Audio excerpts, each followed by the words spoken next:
So I'm gonna try and get through this without breaking out in tears. Um,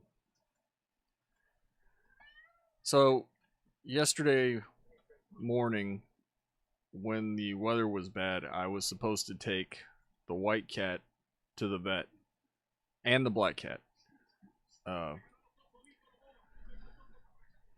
he was hiding in the bushes where he normally is. So as soon as if I came out the door, he was either on the patio, on the cat hammocks, or in the bushes somewhere.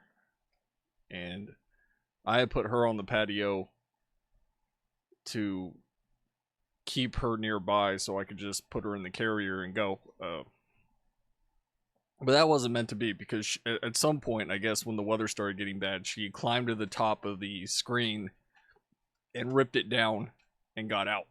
So 30 minutes I spent walking around looking for her in all the usual places with no luck and in the rain. He didn't want to go in the carrier, any carrier. I mean, he'd never been in a carrier. So I was able to convince him to get in a little bubble backpack. Have you seen those ones that look like little shells that have a clear bubble in it? And he pretty much slept the whole way through horrible weather. Like awful weather. There were a couple times where I was getting nervous, and I don't usually get nervous driving in bad weather. And I got to the lady's house that was going to take him to the vet. Told him he was going on a trip and I'd see him later. And just handed him to her.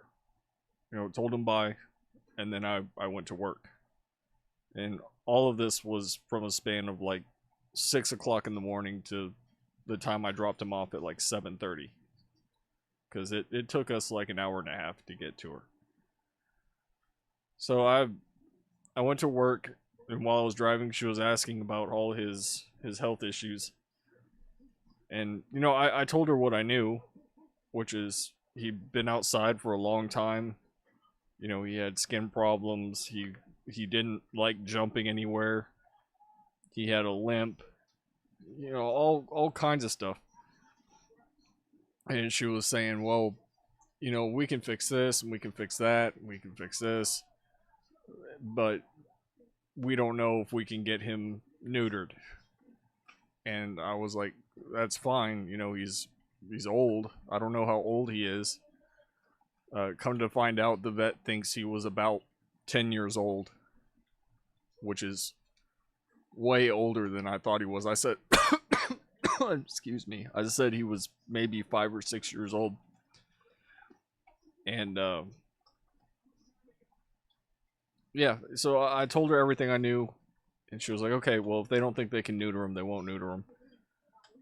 And I got a call while I was at work, and from the same lady that I dropped him off with, saying that they had thought he would be able to handle being neutered, and they put him under, and he never woke back up. His heart just stopped. And if you have a pet, if you get news like that, you can't really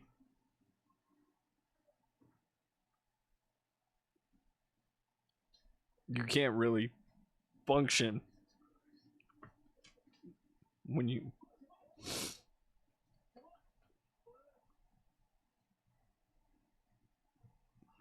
and I knew I was gonna cry because I can't.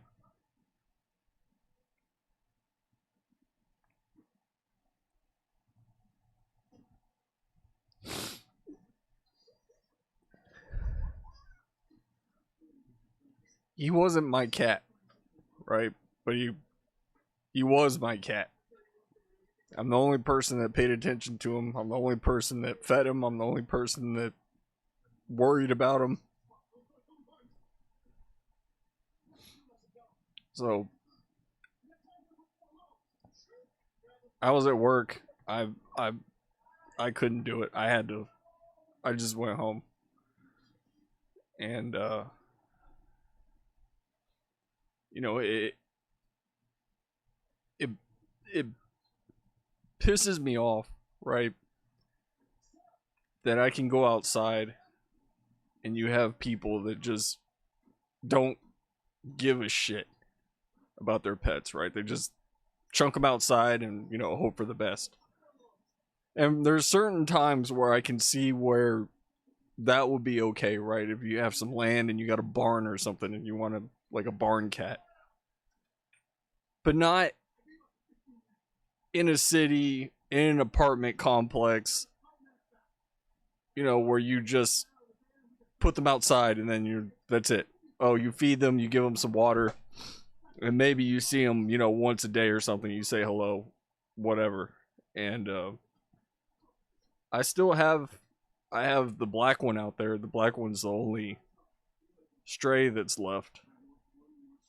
But there's two other cats that I feed and that I pay attention to, and they belong to people. And the orange one that I see every now and again, he belongs to someone.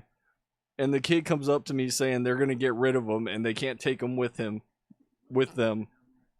So they're just gonna leave him here. Like, oh, we're moving out. We can't take him. Do you want him? I was like, I can't. I'm trying to help these two. He's like, well, I just don't want him outside when we leave, and then we leave him here. And I'm like,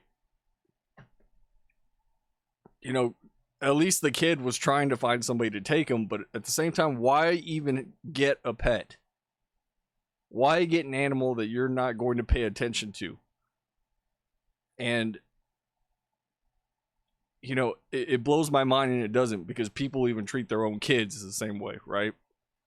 Where they don't give a shit. And yeah, so come to find out, I mean, I knew it was a possibility if I took him that the vet would find something wrong, especially considering how long he'd been outside, which was a long time, and you know, his age and whatever else. And he had so many problems. He didn't have very many of his teeth left.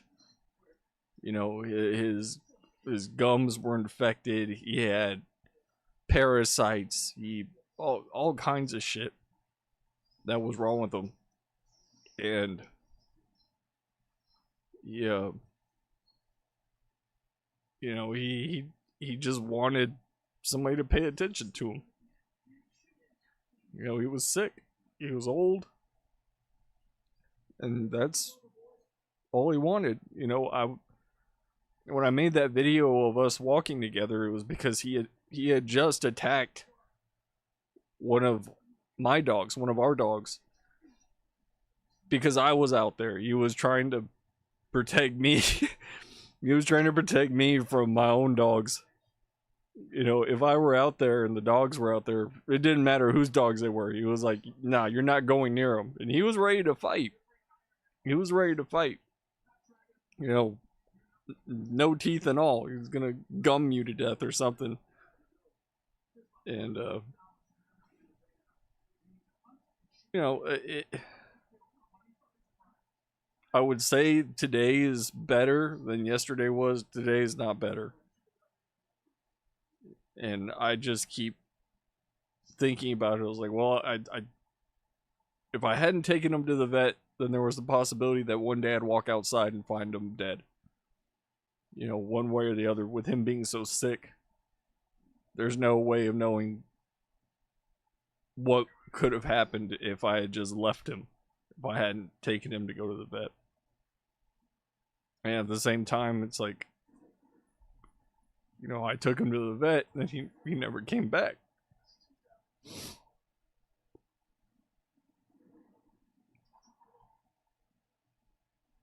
And I wasn't there.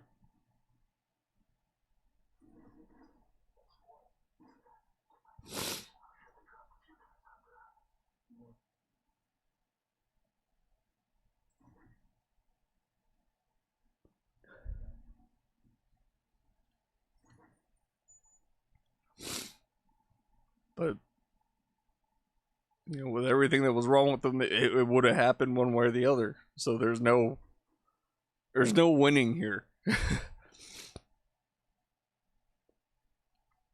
You know, I saw that he needed help. I started paying attention to him. I started feeding him. You know, I took it upon myself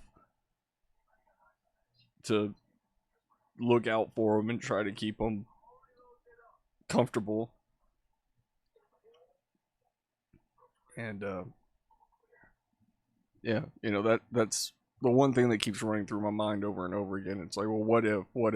And I know you can't do that, because if you do, you'll beat yourself up forever over stuff that's out of your control.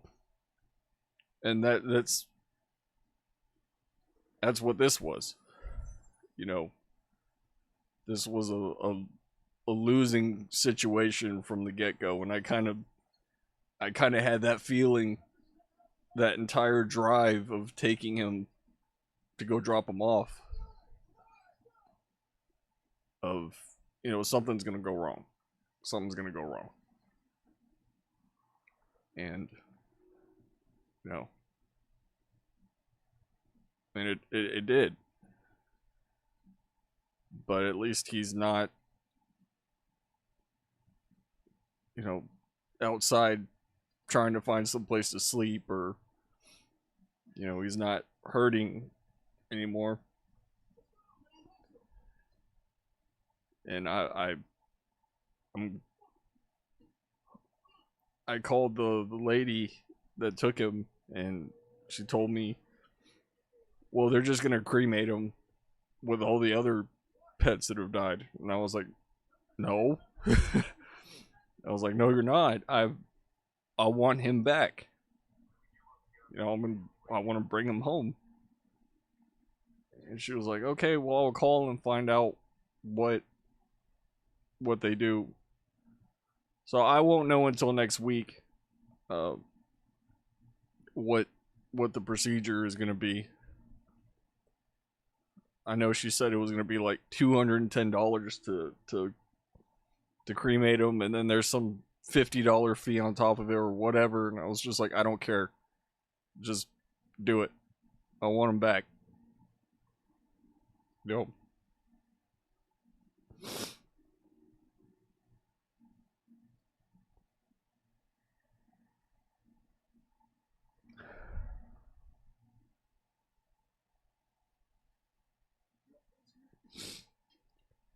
I told her I want to bring him home. You know, this is all he knew was our porch and me. And I don't want him getting thrown somewhere when he can stay here. So,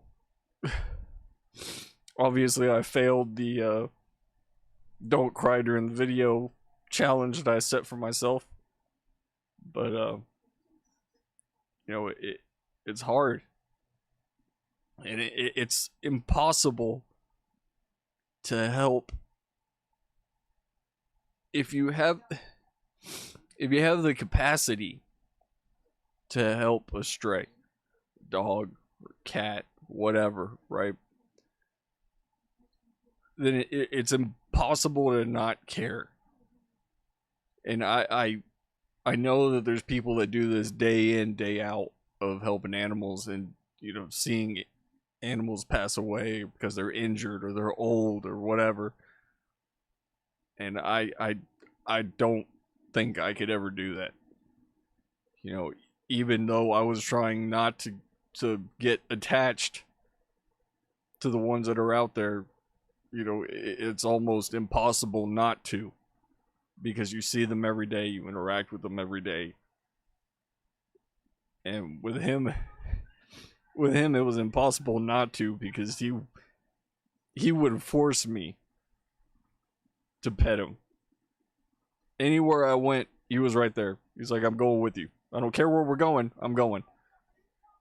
And he would do that with the black cat too. He would follow her everywhere. You know, he couldn't do anything. If she was getting attacked, he'd kind of like move in the way, but If she got on a patio he couldn't reach, then he'd sleep in front of the patio. That's how I always knew where she was, is if I saw him, then I know she was somewhere close. And he treated me the same way. If he saw me go inside, he would sit on the porch and wait for me. Or he'd go to the bushes, where he could hide, and he'd sit there and wait for me. First thing in the morning, if I walked out, he'd be right there. If I came home for lunch, he was right there. So every night I'd go out there and pay attention to him for a little bit and tell him, okay, I gotta go to bed, and then go inside, and he'd go find some place to lay down. But yeah, I'm just waiting to hear back on the ashes. She asked me if I wanted the body. I was like, I'm not gonna bury him here. Just cremate him, and I'll handle the rest. So yeah, it's not easy. I've been a mess for 2 days, where I see something or hear something and I just tear up. And I'm trying to negate that, because I still have the other ones outside that I got to take care of. So yeah, just a quick update of what's been going on, and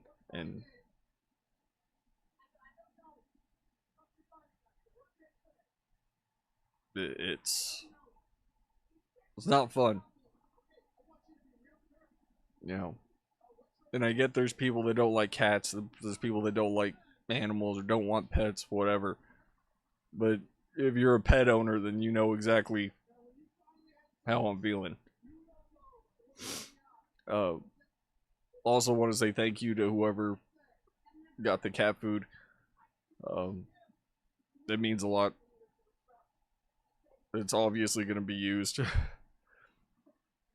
Although I'm going to have a little bit less of a demand, but it'll definitely get used. So thank you, whoever sent that.